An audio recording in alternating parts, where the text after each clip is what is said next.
네, 안녕하세요. 저는 그 소설 쓰는 성애나입니다. 작품 활동한 지는 이제 한 7년 정도 되었고, 그동안 이런 책들을 발간했습니다. 강연을 준비하면서 제로 시대에 우리가 유념해야 할 것은 뭔지 제가 오래 고민해 봤어요. 편의와 효율을 중시하는 시대에서 붙잡아야 할 것들에 대해서도 생각해 보았고요. 근래에 저는 이제 유령이라는 초단편 소설을 썼습니다. 이 소설은 AI 시대의 이제 돌봄에 관한 이야기인데요. 주인공은 아이의 삶을 분석하고 설계하는 아동 콘텐츠 회사의 저임금 노동자입니다.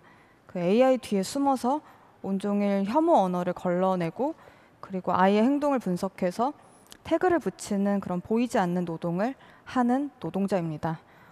근미래의 우리 사회는 이런 모습일 수도 있지 않을까 상상하면서 소설을 썼습니다. 자동화된 시스템 덕분에 물리적인 부담은 좀 줄어들겠지만 아웃소싱으로 인한 감정 노동의 비가시화나 경력 관계의 단절은 점점 더 극심해질 수도 있을 것 같습니다. 우리 사회가 효율로 설명되지 않는 삶과 인간의 가치를 절실하게 깨닫고 존중하기를 바라면서 저는 소설을 썼지만 발표한 후에 그 메타 플랫폼스에서 AI로 업무 속도를 5배 올리자는 지침이 내려왔다는 기사와 그리고 산업용 AI를 도입한 기업이 점점 늘어나 일자리를 잃는 분들이 많다는 사실을 뉴스로 접했습니다. 자동화에 의존하고 효율을 극대화해서 리스크를 줄이는 이런 자본의 움직임에 대항할 수 있는 게 뭘까 고민하다가 이 속도에 늘 저항하는 게 문학과 인간이라는 생각에 이르렀습니다. 방금 이제 제가 가장 최근에 쓴 소설에 관해서 이야기해 보았는데요. 이제는 제로, 그러니까 즉 원점으로 돌아가서 저희 처음에 관해서 이야기해 보고 싶습니다. 저는 그 오즈라는 중편 소설을 통해서 작품 활동을 시작했어요. 등단작을 이야기할 때는 좀 지나간 연애담을 들추는 듯해서 조금 쑥스럽기도 하지만 그래도 말해보자면 오즈는 제가 지나치지 못하고 장기간 매만져 온 그런 상흔인 것 같아요. 수요 집회에서 일본군 위안부 피해자인 김복동 할머니 말씀을 제가 들은 적이 있습니다.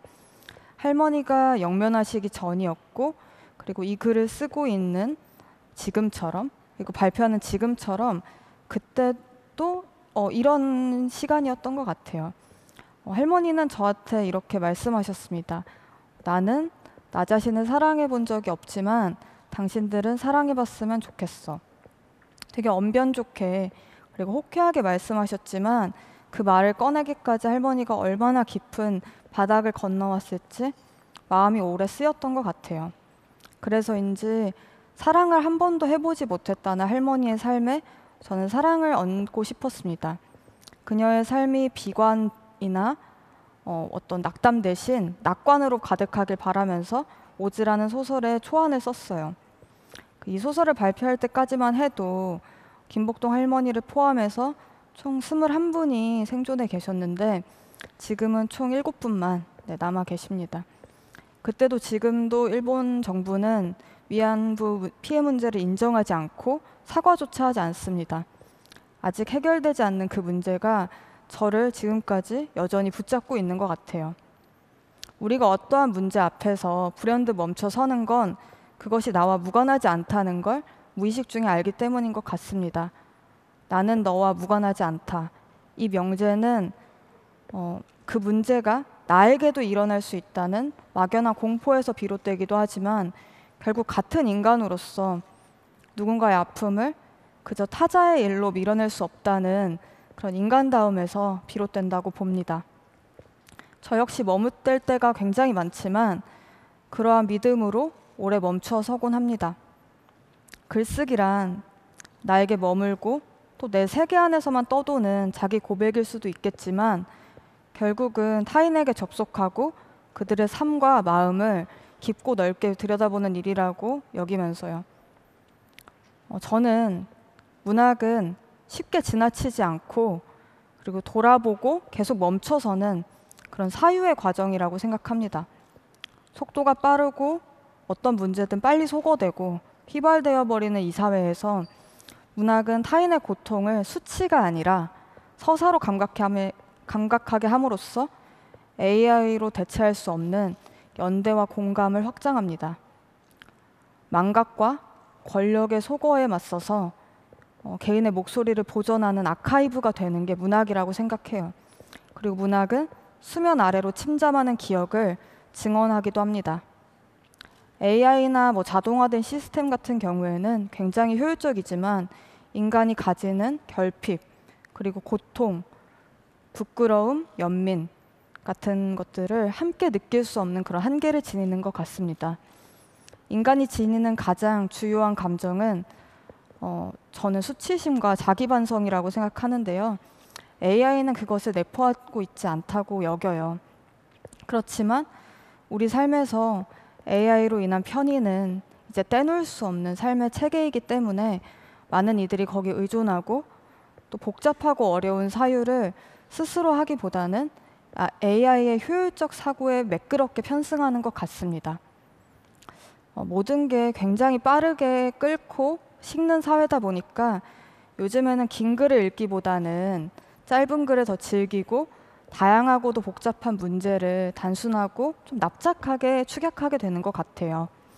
그런 사회를 대변하는 현상이 이 세 줄 요약인 것 같습니다. 아마 여기 이제 세 줄 요약이 뭔지 좀 헷갈리시거나 모르시는 분들이 있을 것 같아서 간략하게 말씀드리면 글을 읽기 좀 귀찮아하는 사람들을 위해서 세 줄로 핵심 내용을 요약하는 인터넷 커뮤니티 문화를 세 줄 요약이라고 해요. 이 기사에서는 아이들만 그런 걸로 상정하고 있지만 사실 성인이 저는 더 심한 것 같습니다. 챗 GPT에 심각하게 의존하는 이들도 많고요. 이런 세 줄 요약이 유행이 된 후로 누군가의 기쁨이나 슬픔을 몇 마디로 간단히 압축하거나 생략하는 경향이 짙어지고 있는 것 같아요.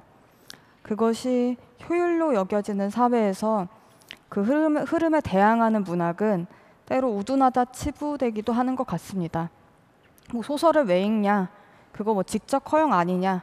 시간 아깝게 무슨 벽돌책을 읽냐? 챗 GPT가 다 요약해 주는데 이런 말이 들릴 때마다 저는 신영철 평론가의 말을 떠올립니다. 그는 이제 문학이 필요한 이유에 대해서 이렇게 설명합니다.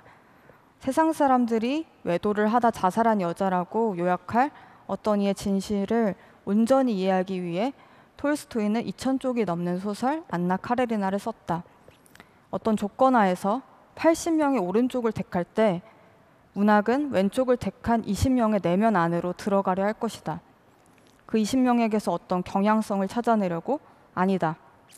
20명이 모두 제각각의 이유로 왼쪽을 택했음을 20개의 이야기로 보여주기 위해서다. 어떤 사람도 정확히 동일한 상황에 처할 수 없는 상황을 창조하고 오로지 그 상황 속에서만 가능할 수 있고 이해할 수 있는 선택을 그대로 이해하려는 시도. 그것이 문학이다. 이처럼 신영철 평론가의 말처럼 거칠게 요약한 안나 카레리나는 그저 외도하다 자살한 여자일 뿐이고 누구에게도 이해받지 못할 인물일 것 같습니다. 하지만 안나의 서사를 천천히 더듬어 나가다 보면 사회와 예법, 통념을 거부하는 그녀의 대담함, 그리고 이상이 실현되었을 때 한결같이 불행을 느끼는 인간의 모순성, 그리고 오직 장대한 서사만이 다룰 수 있는 인간의 깊이와 너비가 생생하게 느껴집니다. 이 사회는 종종 상황을 무마하려고 그 안에 속한 인간을 한 덩어리로 뭉쳐요. 그러나 문학은 인간을 덩어리로 묶기보다는 하나의 주체로 잘 흩어놓습니다. 긴 서사로 한 사람의 삶을 다시 여는 순간 침묵으로 남을 뻔했던 문제는 재해석되고 일반화는 각양각색의 의문으로 남습니다. 외람된 말일 수도 있겠지만 그 때문에 저는 문학이 종종 인간을 살린다고 생각합니다. 한 사람의 사정을 끝까지 경청해주고 그의 선택을 곡해하지 않는 것 자체가 누군가에게는 살아낼 힘을 준다고 생각합니다. 그리고 다들 그렇게 쓰고 읽고 있다고 여깁니다. 세계의 보편에 저항하고 그리고 이해할 수 없는 인간을 어떻게든 이해하려고 애쓰면서요. 이렇듯 입체적인 인간을 사려 깊게 이해하는 과정이 저는 읽기의 본질이 아닐까 생각됩니다. 사유하고 자각하고 반성하면서 그렇게 어떤 감정도 납작하게 다루지 않고 분투하는 과정을 통해서 한 인간은 성장하고 또 한 사람의 세계는 넓어집니다. 문학이 도대체 무슨 효용을 지니냐 한탄하는 시대지만 저는 이 모든 과정이 문학의 효용이고 힘이라고 생각합니다. 그리고 낙관합니다. 사회가 무시해온 감정과 기억에 아주 고통스럽지만 기꺼이 파고드는 그 과정, 그 속에 우리의 내일이 있다고 생각합니다. 타인의 삶을 쫓다 보면 왜길에도 항상 갈래가 생깁니다. 그 갈래 끝에는 혼자라면 보지 못했을 풍경이 펼쳐져 있고요. 그래서 저는 세 줄 요약 대신 곡진하고 장대한 서사를 택하는 이 문학이란 작업이 좋습니다. 판단하고 유예하고 답을 던지는 대신 함께 고민하고 그 곁에서 나의 삶도 그리고 타인의 삶도 지나치지 않고 바라보게 될 수 있었던 것 같아요. 속도가 중요한 세계에서 저는 문학이 어떤 예외의 자리에 잘 버티고 있다고 생각합니다. 누군가가 끝내 하지 못했던 말을 대신 건네면서 그리고 묵인과 묵시 대신에 경청하고 주시하고 느리지만 계속해서 질문을 던지면서요.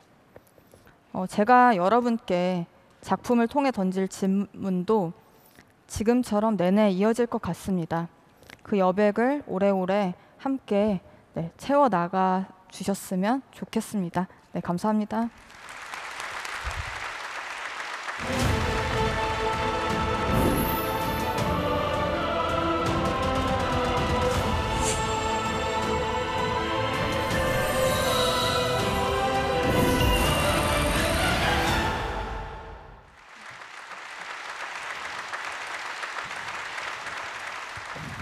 네, 방금 강연 마치신 성혜나 작가님 다시 모셨습니다. 여러분 다시 한번 큰 박수 보내주시기 바랍니다. 네, 그 전에 여러분 혹시 체험존에서 우리 성혜나 작가님이 직접 읽어주시는 듣는 소설 다들 들어보셨습니까? 네, 아주 신기한 경험이었죠, 그렇죠? 거기에 궁금한 것들 물어주신 분들의 질문을 포함해서 카카오톡 채널 아이디 SDF를 친구 추가한 뒤에 질문 보내주시면 저희가 대신 여쭤보도록 하겠습니다. 네, 성혜나 작가, 올해 한국 문학계에서 가장 사랑받은 작품하면 저는 혼모노가 떠오릅니다. 맞아요. 진짜 너무 뜨겁더라고요. 그 박정민 배우가 추천한 그 추천사도 너무 화제였잖아요. 보셨죠? 네. 넷플릭스 왜 보냐? 성혜나 책 보면 되는데 아주 강렬한 추천사였는데요. 지금 그야말로 이 문학계에서 가장 뜨거운 이름이죠. 성혜나 작가님을 이렇게 직접 만나 뵈니까 너무나 반갑고 또 기대가 되네요. 네. 네. 혼모노 너무 잘 읽었습니다. 감사합니다. 네. 아주 서늘한데 유쾌하면서도 묘한 그런 매력이 있는 그런 작품이더라고요. 네. 네, 정말 빨려 들어가서 읽었는데 오늘 여러 가지 이야기 한번 나눠보도록 하겠습니다. 현장에서도 질문이 쏟아지고 있는데요. 빠르게 소화해 보겠습니다. 네. 작가님 강연을 듣고 공감하는 동시에 조금 찔렸습니다. 이실직고를 하자면 본인도 유튜브에서 요약해주는 소설, 영화 정말 많이 봤거든요. 작가님 이야기를 들으면 AI 기술 발전에 대해 우려하는 시선이 느껴지는데요. 반대로 작가님 혹시 AI 시대에 기대하는 점은 없으실까요? 라고 물어오셨네요. 상당히 날카로운 질문인 것 같습니다. 정말 날카로운 질문인 것 같고요. 네. 최근에 그 구달 리에라는 일본 작가가 있어요. 도쿄도 동정탑이라는 소설을 쓴 작가인데요. 그 작가가 그 소설의 2%를 AI한테 이제 부탁해서 집필하고 발표까지 했어요. 근데 이게 일본 문단에서는 굉장히 긍정적인 효과로 많이 남았어요. AI와 작가가 함께 연합해서 연대해서 작품을 냈다라는 측면으로요. 근데 정말 그냥 제 소신껏 개인적으로 말하면 저는 AI가 만든 예술에 대해서 좀 회의적이에요. 항상. 네. 그 테드 창이라는 작가가 이런 얘기했어요. 네. 챗 GPT가 만든 작품은 저화질의 복사본이다 라는 말을 했어요. 인간이 만든 건 결국 고화질의 원본이라는 뜻이겠죠. 근데 저도 그 말에 깊이 공감합니다. 어쨌든 챗 GPT나 AI가 만든 작품들은 인간이 만든 걸 그대로 사실 재창조하는 그런 작업 중에 일부인 것 같아요. 그리고 아까 제가 강연에서도 말했듯이 어떤 부끄러움이나 성찰 이런 게 사실 저는 인간한테 가장 주요한 것이고 예술에서 가장 필요한 거라고 생각하는데 네. AI가 만든 작품에는 그런 것들이 아직은 좀 부족하지 않나 싶어서 저는 좀 회의적입니다. 네. 맞습니다. 그러게요. 저희도 이제 AI를 쓰잖아요. 근데 네. 평소에 이렇게 보면 글쎄요. 좀 흉내를 내는 건 많이 발전한 것 같아요. 하지만 어떤 기술이라도 흉내를 낼 수 없는 그런 고유한 영역이 있지 않을까. 아마 그런 점을 짚어주신 게 아닐까 싶네요. 맞아요. 네. 반성과 성찰이라는 게 기계가 가능한 걸까 생각해 보면 정말 불가능할 것 같긴 하거든요. 그러니까요. 그런데 보내주신 분의 질문은 AI 시대에 기대하는 바였거든요. 맞아요. 굳이 뽑아내신다면 아무것도 없을까요? 그렇지는 않을 것 같은데 저희 또 SDF가 네. 디지털 미래 맞아요. AI 기반으로 말씀드리고 있습니다. 근데 제 소설에도 나오잖아요. 네.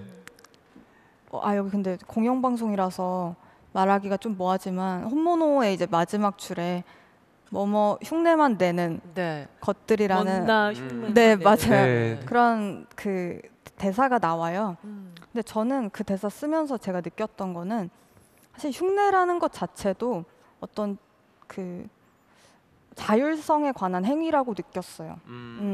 누군가 흉내내고 따라하고 그리고 거기서 나를 찾고 이런 게 굉장히 저는 중요하다고 느꼈거든요. 그래서 AI와 인간의 협업 자체도 어떻게 그렇게 보면은 좀 서로를 닮아가는 형태로 진화한다면 괜찮지 않을까?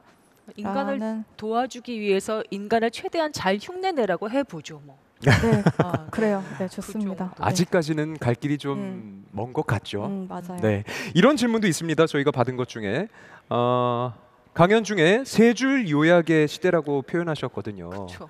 이런 사회적인 분위기 속에서 기다림, 느림, 그리고 끝까지 읽기라는 문학의 작동 방식은 여전히 유효할까요? 라는 질문이었습니다. 어떻게 생각하세요? 사실 뭐 숏폼이나 뭐 쇼츠 그리고 유튜브, 뭐 인스타그램 뭐 여러 가지 매체들이 너무 많죠. 네. 그 속도에 따라가다 보면 문학이 추구하는 느림이나 사유는 뒤처진 문화가 될 수도 있을 것 같아요. 네. 근데 저는 문학의 속도는 항상 조금 느리지만 다르다고 생각해요. 다른 매체와. 그리고 우리가 천천히 소설을 읽고 시를 읽고 에세이를 읽으면서 느끼는 것들은 사실 숏폼이나 어떤 그 뭐 요약본을 읽는 것과는 전혀 다르다고 느껴요. 거기서 천천히 사유하면서 얻어지는 감각들이 분명 다를 겁니다. 그래서 저는 그 느림이나 또 자기 성찰 이런 것들이 항상 유효하다고 생각해요. 그리고 그걸 항상 추구하는 사람들은 너무 많을 거라고 여기고요. 그래서 저는 문학을 항상 낙관합니다. 네. 여기 올라오기 전에 김주 아나운서하고도 이야기를 나눴는데요. 요즘에 다시 젊은 세대들이 책을 읽는 유행이 돌아왔다고 맞아요. 하더라고요. 정말 흥미로웠거든요. 그 조금 전에 말씀해주신 그런 내용과 좀 연관지어서 생각할 수 있는 게 아닐까 하는 그런 생각도 들었습니다. 맞습니다. 요약본을 읽고 그냥 지식을 빨리 파악하는 것도 물론 그 나름의 장점이 있겠지만 뭔가 차분히 문학 작품을 접하고 그 속에서 사유를 하고 깨달음을 얻어나가는 그 과정 자체가 읽는 사람들로 하여금 대단한 그 쾌감을 주는 것 같아요. 그런 점은 아직도 AI라든지 기술이 침범할 수 없는 영역이 아닌가 네. 그런 생각해 맞습니다. 봅니다. 네. 자, 듣는 소설 존 아까 소개해 드렸는데요. 여기서 체험할 수 있는 우리 작가님의 최신작 해시태그 유령도 사실 AI 시대 기술 뒤편에 가려진 노동과 존재의 문제에 대해서 이야기한 작품이거든요. 작가님, 이 작품은 어떤 계기로 쓰시게 된 거예요? 이 작품은 이제 넷플릭스에 네. 태거라는 그 직업이 있대요. 이제 뭐 넷플릭스에서 뭐 영화를 분류하잖아요, 장르별로. 네. 이제 그걸 거기에 이제 태그를 다는 사람들을 태거라고 하더라고요. 네네. 네, 근데 네. 그 태그를 달기 위해서 굉장히 저임금을 받으면서 일하시는 노동자분들이 많다고 들었어요. 네, 그래서 거기서 착안한 소설이고 뭔가 AI 시대의 노동이란 어떤 식으로 발전될까? 그리고 우리는 거기에 어떻게 대응해야 될까? 그리고 이게 단순히 이 노동을 넘어서 육아로 발전된다면 어떨까라는 좀 인식을 가졌던 것 같아요. 그래서 조금 날카로운 시선으로 좀 미래를 분석해보고자 네, 유령이라는 소설을 썼습니다. 네. 네. 연결지어서 하나만 더 말씀을 드려보자면 이 작품 해시태그 유령이나 작가님의 또 다른 단편 아미고처럼 AI를 배경으로 글을 쓰실 때 특히 일자리, 노동 이슈에 주목을 하신 그런 모습이 보이거든요. 특별한 이유가 있을까요? 궁금해요. 저는 음.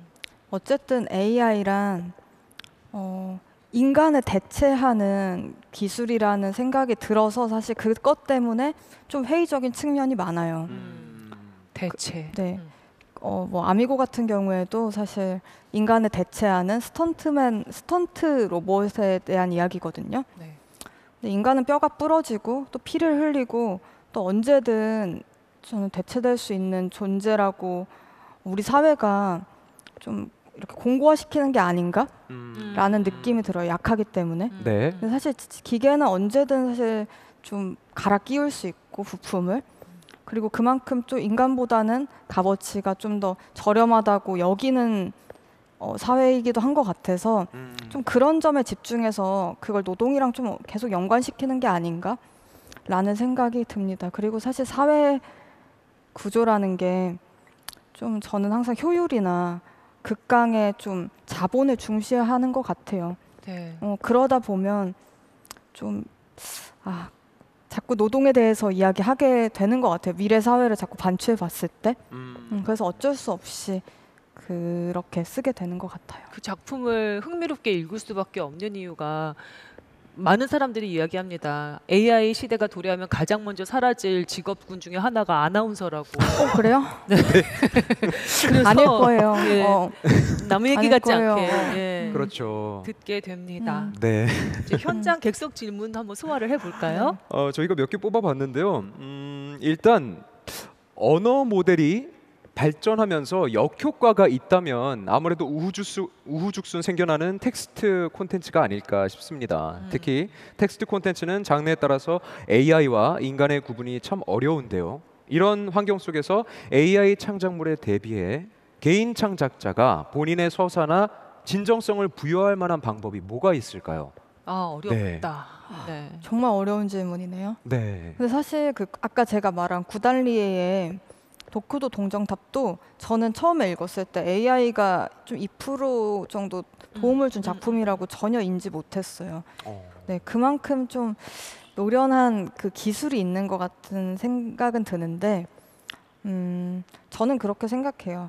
제가 이제 누가 좋아하는 소설을 물을 때 어떤 소설이 좋으세요라고 하면 나를 쓰지 못하게 만드는 소설이 항상 좋다고 하거든요. 거기서 느껴지는 정말 내가 죽었다 깨어나도 쓸 수 없는 문장의 아름다움 그리고 뭔가를 직접 겪고 보고 삶에 빠져든 사람만이 쓸 수 있는 그런 깊이 그런 것들이 항상 소설에 묻어 있는 것 같아요. 그래서 저는 그것은 아마 AI가 문학을 대체할 수 없는 뭔가가 아닌가라는 생각은 합니다. 작가님 그래서요. 이 순간을 너무나 기다린 독자분들이 많을 거라는 생각입니다. AI가 아무리 찬란한 문장을 쓴다고 해도 읽는 사람들은 작가와 연결시켜서 그 작품을 읽거든요. 성혜나라는 사람이 궁금하고 성혜나라는 사람이 쓴 작품이 궁금한 그런 수많은 독자분들이 성혜나라는 작가님의 그런 여러 레이어드를 알고 문학 작품을 접했을 때 또 다른 세계를 경험할 수 있다고 생각하거든요. 그렇죠. 맞아요. 네, 그래서 말이죠. 예. 문장 하나 쓸 때도 굉장히 많은 고민의 과정을 거칠 것 같아요. 단어 하나 선택할 때도. 맞아요. 그쵸. 쫙쫙 치고 나가는 문장 정말 네. 맞아요. 존경스럽습니다. 네. 맞아요. 근데 그걸 쓰기 위해서 정말 많은 어떤 번뇌와 그리고 고뇌와 그리고 퇴고의 시간을 거칠 수밖에 없는 것 같아요. 작가란. 크크크크크 그 5글자를 읽는데 가슴이 비수가 와서 막 찌르는 것 같은 그런 느낌이 들더라고요. 네. 네. 감사합니다. 네. 다른 질문도 소화를 해야 되거든요. 읽어드리겠습니다. 자, 현장에서 김현태의 이름 쓰시는 분이 네. 최근 우리나라의 사회적 문제가 세대 갈등입니다. 작가님의 작품에도 이러한 문제 인식이 반영되어 있는 것 같습니다. 작가님이 생각하시는 세대 갈등의 해결 방안은 무엇일까요? 아, 너무 어려운 질문이에요. 왜냐면 전 항상 이런 질문을 받을 때마다 제가 꼭 그 대선에 나온 후보가 너무 부담을 저희가 드렸나요? 맞아요. 대선 후보가 네. 된 것 같은 느낌인데요. 네. 아, 저는 사실 온전한 방향 그리고 온전한 대안이라고 말할 수는 없지만 요즘에 그런 걸 많이 느껴요. 네. 이 사회가 그리고 세대가 서로 화합할 수 있는 가장 큰 힘은 관용이다. 관용. 서로가 서로를 조금 더 너그럽게 포용해 줄 수 있고 서로가 서로를 조롱의 대상으로 보지 않고 좀 끌어안을 수 있는 그런 주체가 될 수 있는 사회가 만들어졌으면 좋겠다라는 생각을 정말 많이 하고 그러기 위해서는 우리가 서로를 좀 용서할 수 있는 관용의 자세를 가지면 어떨까라고 정말 많이 생각해요. 그래서 해결 방안이 될지는 모르겠지만 관용이 아닐까라고 여깁니다. 네. 네.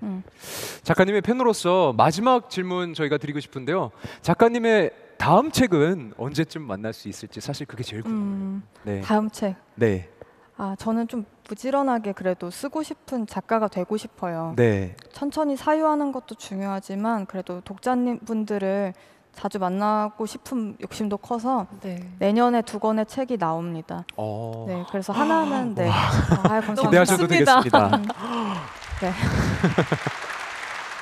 네. 기다리도록 맞아요. 하겠습니다. 네. 네, 파고들며 다시 인간에게로 성혜나 작가님과의 시간은 여기서 아쉽지만 마무리 짓도록 한마디. 하겠습니다. 고맙습니다. 고맙습니다. 그거. 하나 네. 마지막으로 그래. 해주실 네, 말씀. 한마디만 해도 되나요? 네, 그럼요. 네.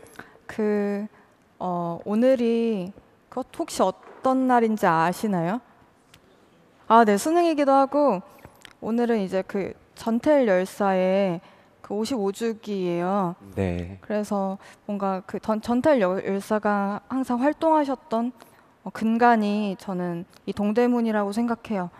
그래서 여기서 이렇게 연단에 설 수 있게 되어서 참 영광이고 작가는 항상 사회와 같이 소통하고 사회의 몸살을 함께 앓는 사람이라고 저는 항상 생각하는데 이 자리에서 이런 말을 할 수 있다는 것 자체가 어떻게 보면 이제 새로 도래할 시대에 몸살을 함께 앓는 과정을 약간 미리 경험했다는 생각이 듭니다. 그래서 네, 그 과정을 네, 함께 이렇게 겪어주셔서 네, 감사하다는 생각 들고 앞으로도 네, 부지런히 잘 써서 네, 하겠습니다. 네, 감사합니다. 네. 네, 성혜나 고맙습니다. 작가님의 진지하고 사려 깊은 마무리 이야기까지 잘 들었습니다. 네. 긴 시간 함께 해주셔서 감사하고요. 저희도 여기서 이만 인사를 드려야겠네요. 다음 파트는 정성문, 최일임 아나운서가 이어서 진행해 주시겠습니다. 네, 그리고 지금 복도에 성혜나 작가님의 사인회가 마련돼 있습니다. 성혜나 작가를 직접 만날 수 있는 소중한 기회니까 놓치지 마시고요. 저희는 잠시 쉬었다가 3시 45분에 강연 쭉 이어나가겠습니다. 고맙습니다. 감사합니다.